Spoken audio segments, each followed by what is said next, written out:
survive the rigors of 21st century unconventional warfare. You have to be an aggressive person. You won't make it through one day of training if you're not an aggressive person by nature. Now, this is very different from rage, and a lot of people will confuse the two. Aggressiveness is what's going to get you through the hard times. But what you have to have combined with that aggressiveness is controlled aggression, okay? You still need to be able to think. You need to be able to make decisions. When you combine those two, you're going to be a good operator. Often the true nature of what happens in war is masked by a media or a public uncomfortable with the sacrifice combat requires. Every SEAL operator understands his primary mission is seeking out and killing or disrupting the enemy. Killing an enemy, I mean, that's part of the job description, okay? With the professionals and the majority of guys I work with, it wasn't something that was really discussed, but it's something that's understood. SEALs must be more than simply aggressive. Each man must function well within a small group and accept the necessity of sacrifice and trust for each other. You're an insider or you're an outsider, and it's as simple as that. We're around each other every single day for 2 years doing high-risk stuff, and you learn to rely on each other because, you know, everybody's gained that respect and everybody's earned that trust. If you're an outsider, hey, don't take it personally. You're just not part of the gang. There is another form of pressure, one not usually associated by the public with being a Special Operations Commando.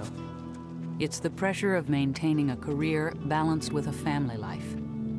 Being a SEAL is 100% commitment.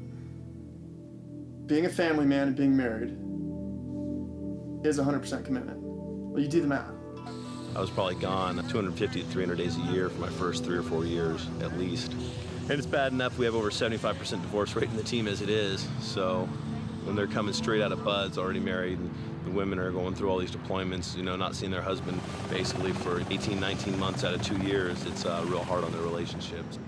You come back in town for a month, and all of a sudden that month is just a week, and all of a sudden that week is 2 days, and you're off on a plane. Sorry, honey.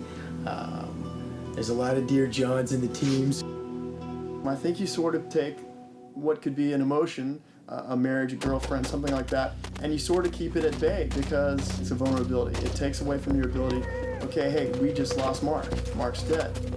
What are we going to do now? Okay, let's continue on. Shrinks would look at us and say, these guys are absolutely nuts. It is a certain kind of mentality that you have to do the job well. And it really is a general numbing of certain emotions. That's just part of it.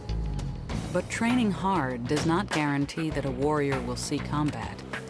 Despite their desire to fight in battle, most SEALs will never go to war. Not getting in on the action is a primary reason SEALs leave the Navy before their career is over.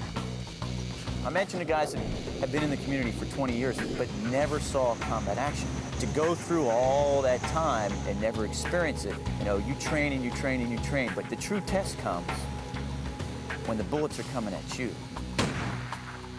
Think about it. You've got this group of pit bulls, and you got them in a cage, and you shake the cage around for 18 months, and then you sit them down in the middle of this arena. There's just this frenzy. You can't help it. You just fire it up. And now, boom, jock up, get ready to go, and then, okay, well, hang on, we're gonna have to pull you back. Okay, jock up, we're gonna have to pull you back. It's called being spun up. It can be limiting because some of the guys, when they go in, they want this opportunity to do this job. They thrive, they hunger, give me work. Sometimes they sit off the shore on a boat just going, please, let us do our job. Train to go to war, obviously you want to go to war. You know, the cream rises to the top. These guys all want to be the cream. And when there are things going on in the world, they want to be the first one there.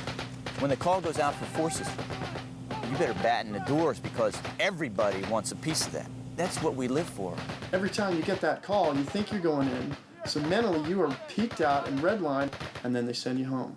And you say to yourself, Jesus, what did we do all this for? We didn't get to get in the game. Oh, we didn't even get a look at the game. It's very frustrating. Every SEAL mission carries with it the potential threat of failure. If one SEAL is wounded or killed, it will take 2 to care for him, reducing fighting strength severely in such a small force. That's a direct percentage of your firepower, so if you're 6 guys and that's 15% plus of your firepower down, and if he's carrying an M60, that's 25 or 30% of your firepower gone. In all of SEAL combat and all of SEAL history, no SEAL has ever been left behind, either missing, dead. They always bring everybody back, and this builds an incredible unit cohesion. You've got this brotherhood and it's all or nothing, and that's part of the reason you have that too, that bond, because it's instinctive. If I get shot, I know I'm not going to be sitting there. I know these guys are going to drag me out. The demands of counterterrorism require the SEALs to hunt down the enemy in a manner consistent with unconventional methods. Calculating, methodical professionals accomplishing the mission is the core belief for every SEAL. What is a SEAL? A SEAL is a guy who is willing to do whatever's necessary to get the job done. We're all about being the best. It's a part of the history that makes up what SEALs are and what we do. It's the old, God, we can't figure out who to send. Okay, send the SEALs. You don't send choir boys in to win wars.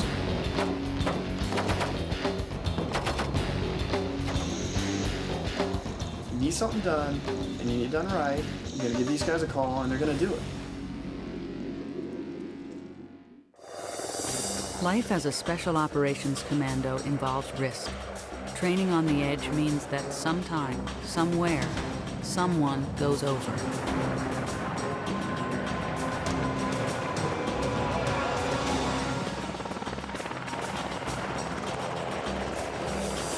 Pushing the envelope is always a gamble, and the inherent dangers of this profession cannot be minimized nor protected against. Any romance of the noble warrior fades quickly when vehicles break down, equipment fails, or a man is injured. There is nothing glamorous in overcoming the difficulties encountered from heat, cold, or hunger. Recovering from a mechanical breakdown can tax any man's patience. Oftentimes, there is nothing to do but work the problem and find the solution. Special operations is hard work with no room for complaining.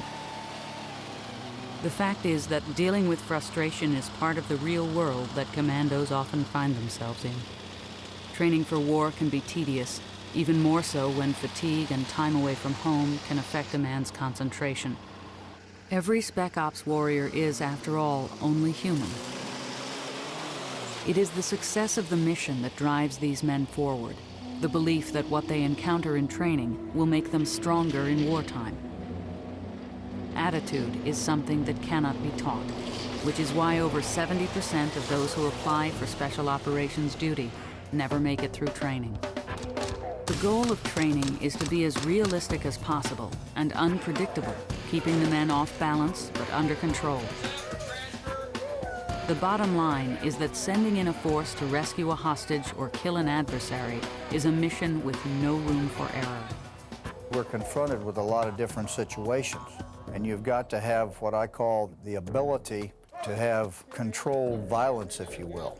You've got to be able to assess a situation and project the right power for that particular situation, because where a special operations soldier is, normally U.S. objectives are at stake.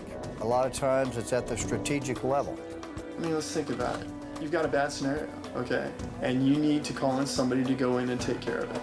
Whether they're looking at it, whether they're shooting it, or whether they're grabbing somebody and hauling ass. And you're not gonna have the luxury of telling them where it's gonna be, and you're not gonna have the luxury of telling them when it's gonna be. But the folks up with all the stars on their collar need it to be done right, and they need it to be flawless.